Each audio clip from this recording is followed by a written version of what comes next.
કાર્યવાહી હાથ ધરવામાં આવી છે। સેલ્સ ઇન્ડિયામાં શોરૂમથી લઈ ડીમાર્ટ સુધીના મુખ્ય માર્ગ પર રોડ પર અવરોધરૂપ બનેલા દુકાનોના બેનરો, હોર્ડિંગો તેમજ કાચા અને પાકા દબાણોને દૂર કરવા માટે બુલડોઝર ચલાવવામાં આવ્યું। શહેરમાં વધતી ટ્રાફિક સમસ્યા અને જાહેર માર્ગો પર થતા અવરોધોને ધ્યાનમાં રાખીને આ કાર્યવાહી કરવામાં આવી હતી। દબાણ વિભાગની ટીમે અગાઉથી નોટિસ આપવા બાદ પણ દબાણ દૂર ન કરનાર દુકાનદારો સામે કાયદેસર કાર્યવાહી હાથ ધરી।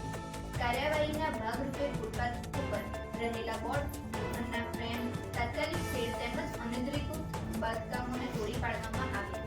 આ કાર્યવાહી દરમિયાન પોલીસ બંદોબસ્ત પણ ગોઠવવામાં આવ્યો હતો, જેથી કોઈ અનિચ્છનીય બનાવ ન બને। કોર્પોરેશન અધિકારીઓએ જણાવ્યું હતું કે શહેરને સુવ્યવસ્થિત અને ટ્રાફિક મુક્ત બનાવવા માટે આવી કાર્યવાહી આગામી દિવસોમાં પણ ચાલુ રહેશે।